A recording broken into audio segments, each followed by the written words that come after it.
Welcome to the deep dive. So you sent over a really fascinating set of sources this time, all looking at this critical intersection, right? Artificial intelligence and the climate crisis response. Our mission today, I think, is to cut through some of the noise, the hype, and maybe the fear, too, and really get into the UN's latest take on where we actually stand, both with the tools like AI and the progress overall. Yeah, exactly. We're focusing mainly on what Simon Stiell said. He's the head of the UNFCCC, the UN climate change body. And these comments are made pretty recently on the sidelines of the UN General Assembly. So, they carry some weight, diplomatic weight. And what struck me straight away was the lack of panic almost. Still gave this really quite balanced perspective. The aha moment for me was this duality he set up. AI could be a game changer, yeah. But he immediately follows up with, hang on, it's risky, it needs managing carefully, it's not some magic wand. Precisely. He's basically asking, how do we use this thing astutely? That was his word. So our job here is to kind of dissect the UN strategy for AI, the good and the bad, and then maybe pivot to what was, for me, the more surprising part. His cautiously optimistic view on climate action overall. Renewables, finance gaps, that whole picture. Okay, let's definitely unpack that core AI duality first, because the sources really insist we look hard at the tool itself, not just, cheerlead for it. So what's the central paradox still highlighted with AI? Well, his statement was pretty direct. He said AI is not a ready-made solution and it carries risks, but it can also be a game changer. And that's not just diplomatic speak, I don't think. They genuinely see its power for things like efficiency, but only, and this is the key part, if it's guided by really strict climate goals. Right. And if the UN's putting its weight behind AI, even cautiously, they must have ideas on handling those risks you mentioned. He talked about needing to blunt its dangerous edges, sharpen its catalytic ones. So, okay, let's assume for a second we can manage the risks. Where does the UN see AI having the biggest immediate positive impact, the catalytic part? The source material pointed to three main areas, really. First, just making our energy systems smarter, more efficient. Think predicting demand, balancing the grid. These are incredibly complex systems AI could optimize. Second, developing tools to actually figure out how to cut carbon from heavy industry. That's a huge piece of the puzzle. And third, interestingly, they're using it themselves, apparently, to help with climate diplomacy, maybe modeling negotiation outcomes or tracking commitments better. That diplomacy point is fascinating, isn't it? Because it underlines that this isn't just about tech. Still made that point. Done properly, AI releases human capacity, not replaces it. So AI crunches the numbers, humans do the political work. That seems to be the idea. Augmentation, right? Not replacement. Yeah. And they do have real-world examples already happening. Still specifically mentioned AI managing microgrids. Now, for anyone listening who isn't familiar, microgrids are basically small, local power grids. They can run on their own if the main grid goes down. And that's vital because Resilience. Pure and simple. Think about a major storm knocking out power. A hospital, maybe a community shelter running on its own microgrids smartly managed by AI could stay operational. It's about decentralizing power, making it more stable as climate impacts get worse. AI helps coordinate these smaller systems. Okay, so clear benefits there. Resilience, efficiency, even mapping risks better. But we have to talk about those dangerous edges. The biggest one seems obvious. Yeah. The massive energy consumption of AI itself. We're trying to decarbonize, but building this huge new energy demand. Exactly. That's the core paradox, isn't it? The energy footprint of these giant data centers, training these models, running them, it's enormous. And Stiell was very blunt about this. He said worries over the vast and increasing energy requirements must prompt governments to act. That sounds like a demand, not a suggestion. Governments must act. That really hits home. If the cure relies on the disease, meaning if AI runs on fossil fuels, that's a massive problem. It implies industry self-policing isn't enough. You need government mandates. Absolutely. Which led directly to Stiell's challenge to the big tech companies, the platform operators. He basically said if you run a major AI platform, the expectation is clear. Power it with renewables and innovate to drive energy efficiency. The onus is firmly on them to prove their climate solution isn't actually worsening the climate problem. That really ties their social license to operate, in the climate context anyway, directly to verifiable green energy use. A necessary check, you'd think. It creates accountability, where maybe before there was just, ambition or promises. Okay, let's step back from AI for a moment. How does this tech piece fit into the wider climate picture Stiell painted? Because after all the talk of geopolitical tension you hear about, he actually gave a surprisingly upbeat assessment of overall climate action. What's the good news story here? Yeah, it was quite striking. The core message seems to be that despite the day-to-day political noise, we've kind of reached an irreversible point. His big claim is the world is aligning with the Paris Agreement. And he says this isn't just hope, it's backed by economic data. Right, and this is where the numbers get really interesting, maybe even counterintuitive if you're only hearing the doom and gloom. Let's run through the metrics he used. They are pretty staggering. Investment in renewables up tenfold in just the last decade. Tenfold.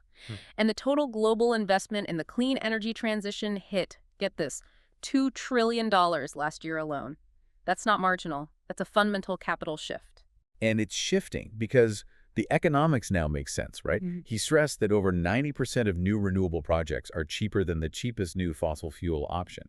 So it's moved beyond just being the right thing to do. It's now the smart economic move. And critically, it's widespread. The sources highlight China leading the charge, yes, but there's massive uptake across the EU, India, parts of Africa, Latin America too. This isn't just a Western trend, it's becoming global. We should, of course, acknowledge the political wrinkles, like in the U.S. Still did mention headwinds there, referencing the previous administration's pushback on federal climate efforts. But importantly, the source material also highlights the counter-trend. States and major companies pushing ahead anyway. That's a really key point. It suggests the economic logic for clean energy is now so strong in some places that it can partially decouple from federal politics. The money follows the opportunity, not just the current policy directives, which is significant. Okay, so if the tech is improving and getting cheaper, and the economics are increasingly favorable, this leads us to the real bottleneck still identified. He sounded quite optimistic about the tools. We're not waiting for miracles, he said. The solutions exist. So why isn't the transition happening even faster? What's the holdup?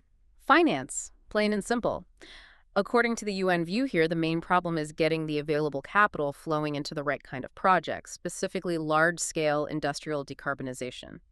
Finance is the speed bump. And where's the gap exactly? There was some really specific and, frankly, quite stark data cited from something called the Industrial Transition Accelerator. What were they finding? Right, the ITA. They track investment needed for decarbonizing heavy industry 30s. Steel, cement, chemicals, huge emitters. They identified a massive $1.6 trillion investment opportunity globally.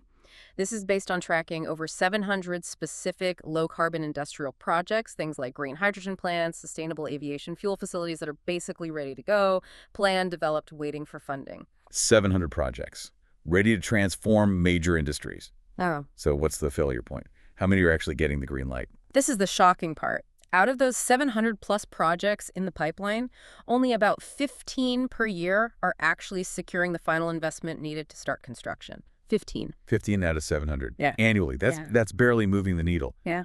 Why is the money getting stuck? Is it just investors being too cautious for a $1.6 trillion opportunity? Well, it seems to be a mix of things. First, these are enormous long-term industrial bets.